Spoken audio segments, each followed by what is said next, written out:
Apa kita ke depan aja ya biar nggak kayak buset kayak Gini ya? iya. Ya gini aja lah. Halo Zaid, apa kaps? Baik dong.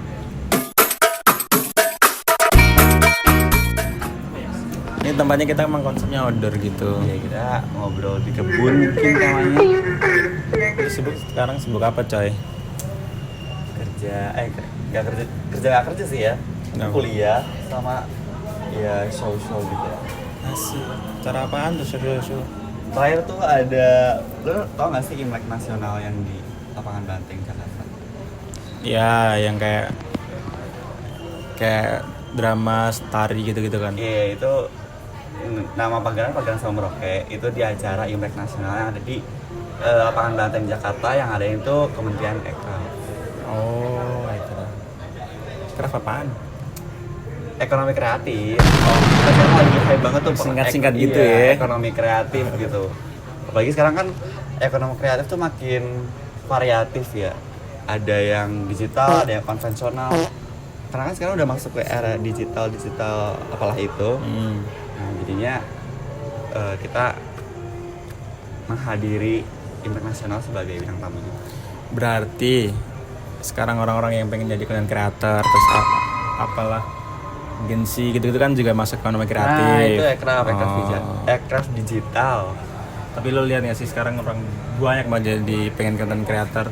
Kayak di sini aja tuh. Ini BTW kita di GIKA dan orang yang konten itu mesti banyak banget. 3, 4, 5, 6, 7, 8, 9, 10 ya, banyak banget. Kenapa dah orang-orang sekarang pengen jadi content creator? Gua pun juga pengen juga. Nggak tahu ya, mungkin semua orang gua rasa kayak orientasi kehidupannya menjadi content creator gitu. Betul. Kayak semakin banyak orang di sekitar kita berlomba-lomba buat jadi content creator. Iya, tapi kenapa? Apakah seduit itu atau karena mereka ingin famous aja? Sebenarnya beda-beda gak sih? Tapi kebanyakan, nggak tahu ya. Kalau misalnya orang-orang sekarang tuh ngomongnya kayak jadi content creator tuh enak karena duitnya banyak. Nah, berarti kan lo tumbuh di era-era awal-awal YouTube Reza Arab, Kevin Anggara, Indosiar gitu-gitu kan. Nah, 2016. sampai sekarang yang survive berapa? Yang masih konsisten itu cuma Raditya Dika. Iya, dan gue masih nonton banget sih. Menurut lo kenapa tuh? Gak tau ya, sebenarnya dia tuh benar-benar nuangin writing skill dia, kan basicnya writing kan.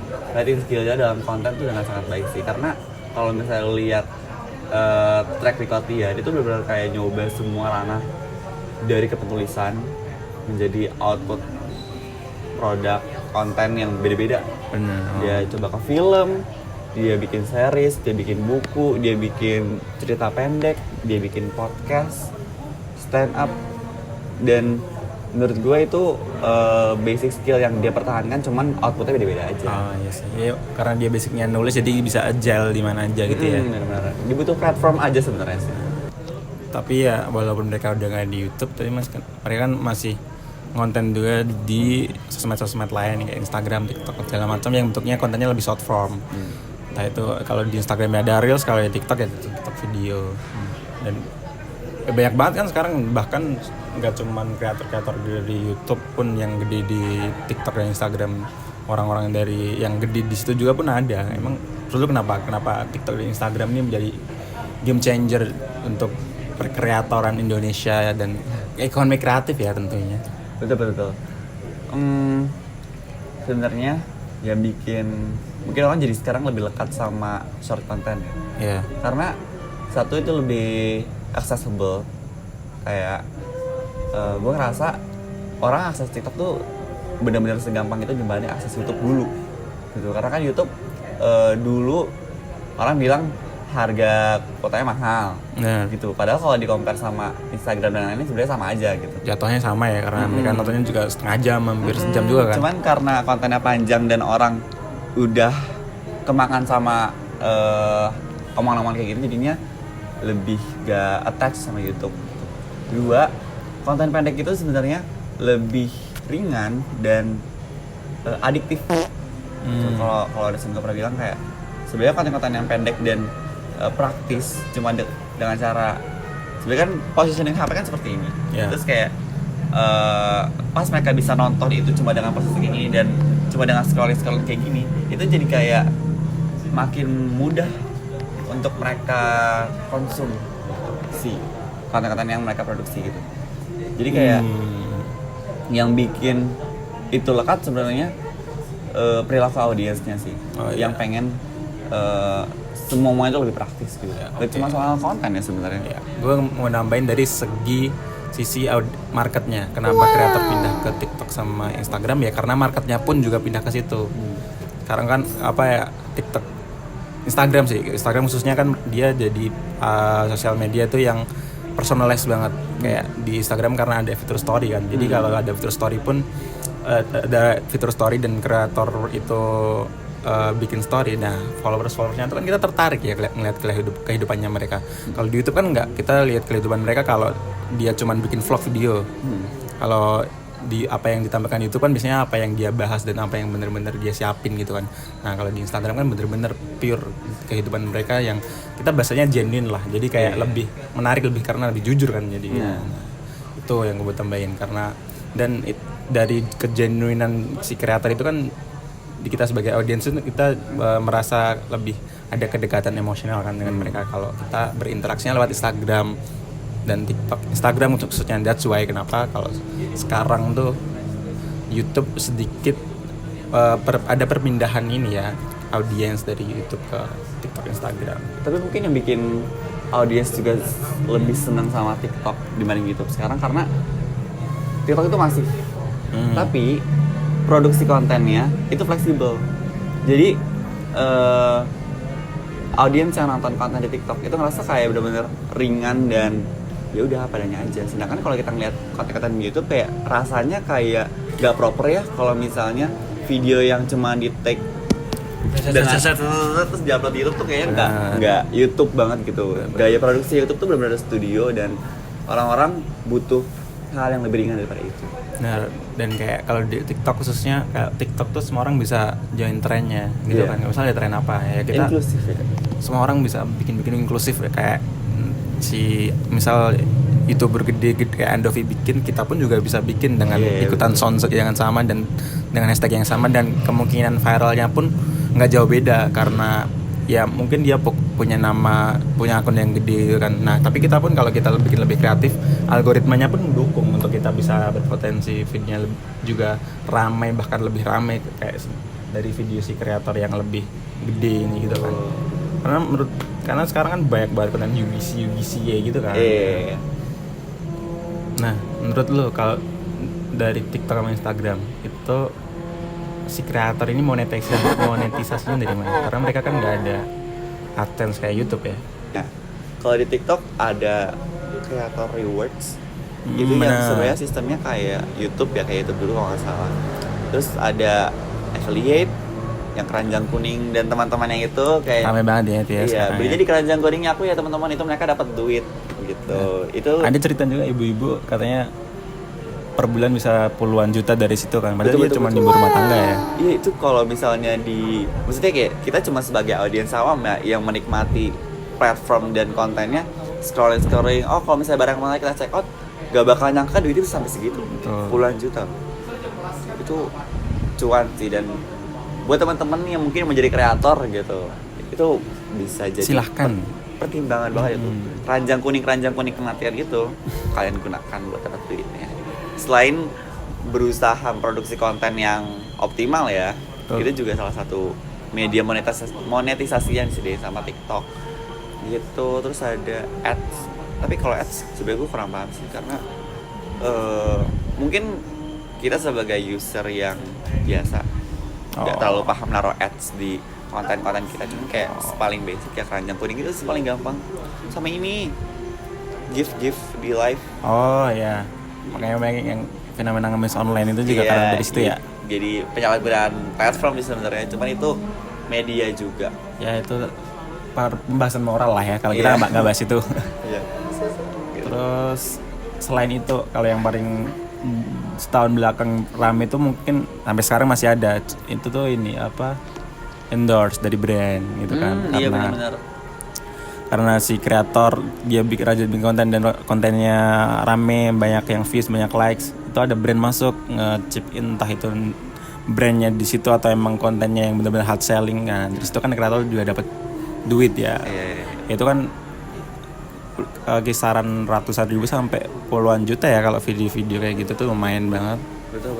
Iya. Ada fenomena ini juga, tahu nggak lo Vino yang gubernur Jaksel, awalnya dia cuman bikin konten nggak jelas dong, sekarang dia kontennya brand terus loh. Vino Jaksel nggak tau? Nggak. Gue nggak sekonsumtif itu sebenarnya. Jadi kalau misalnya orang tanya kata apa konten ini nggak tahu ini, gue nggak tahu itu karena gue selektif gitu. Kalau misalnya gue design your algorithm, iya sebenarnya guanya aja sih yang nggak up to date. Tapi iya. Dan gue baru menyadari hal juga, dulu tuh orang mau jadi, nyebutnya nggak kreator dulu, mau jadi influencer. Oh iya. Gitu karena endorse bener. Gitu kayak kalau misalnya pada masanya kalau kalian pernah lihat kayak story influencer yang sampai titik-titik itu sumber uang guys. Gitu karena mereka dibayar sama brand buat ngepromosiin barang-barang yang mereka jual begitu. Itu juga di awal-awal orang mau jadi influencer. Iya. Gue mau di endorse gitu, gue mau kerjaan ini endorse gitu. Gue lagi endorse gak segampang gitu sih sebenarnya. Tapi kan kalau dulu kan orang endorse yang penting endorse, kayak kalkulasinya tuh nggak sedetail sekarang lah. Sekarang tuh bener-bener semua tuh didatafikasi banget sih menurut gue. Jadi lebih detail gitu. Termasuk kamu di data juga gitu. Berarti intinya lu mau jadi content creator? Kok dibilang mau, kayak mau deh. Tapi effortnya tuh kayak malas gitu ya? Belum passion kali ya. Betul. Belum lekat gitu sama dunia content creating. Lalu gimana? Kakaknya mau konten mungkin gitu. Ini konten? Ini konten. Iya. Ini boleh ditaruh brand mungkin Ranjang Kuning. Ini ekonomi kreatif digital loh. Gitu. Jadi kesimpulannya adalah ekonomi kreatif digital gitu di era digitalisasi. Anjay. Blank kan lo? Gue dulu kali ya? Iya udah boleh ya. Kesimpulannya jadi gini, tadi kita bahas sempat dari awal ekonomi kreatif, dan sekarang kan yang paling masif kan dunia perkontenan yang dimana ada content creator, influencer dan segala macam, mirip lah sebetulnya. Nah di era yang sekarang tuh banyak banget orang-orang pengen jadi content creator ya, karena mungkin satu karena duitnya, dua karena famousnya mungkin ya, dan lain-lain alasan personal lainnya. Content creator pun juga bisa dibilang public journalism ya kalau menelisik dari teori-teori di ilmu komunikasi. Anjay itu. Cuman itu bukan media yang bisa terverif karena jatuhnya bukan media massa gitu guys.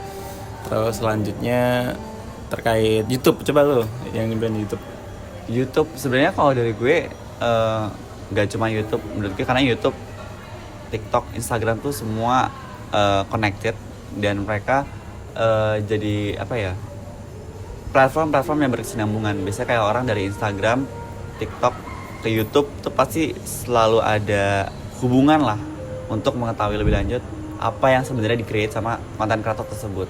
Tapi satu hal yang pasti dari perkembangan ekonomi kreatif digital sekarang dan adanya perkontenan ini adalah platform sekarang itu bikin media yang membuat si kreator dan audiensnya itu lebih loyal dengan adanya kayak kalau misalnya di Instagram tuh ada kayak subscription, itu ada Instagram eksklusif konten.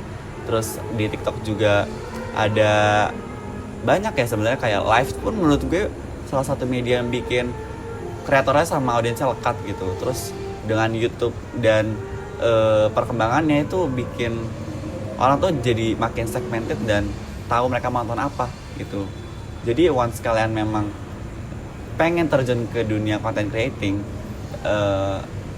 kalian harus tahu audiens kalian siapa, dan kalian harus tahu gimana caranya engage dan bikin audiens kalian ngerasa relate sama kalian gitu. Oke. Ya. Banyak kuncinya gitu nggak sih? Yang bikin lu nonton YouTube dan teman-teman itu gitu kan? Betul. Karena Duain. Oke. Jadi kuncinya kalau teman-teman menjadi content creator, bisa dari orang yang bukan content creator belum mungkin ya. Iya belum. Content creator sih belum. Content creator udah, tapi influencer belum. Kita belum punya influence teman-teman gitu. Tapi gak apa-apa. Semua harus dimulai. Kalau dari aku, be genuine. Kalau dari Zaid, Be yourself. and never surrender. Yes, betul banget. Gak apa guys, be yourself aja. Kalau salah ntar dibenerin sama publik. Ya, Dihujat dikit gak apa-apa tapi lah. jangan sampai di cancel. Iya. Bye-bye, udah selesai.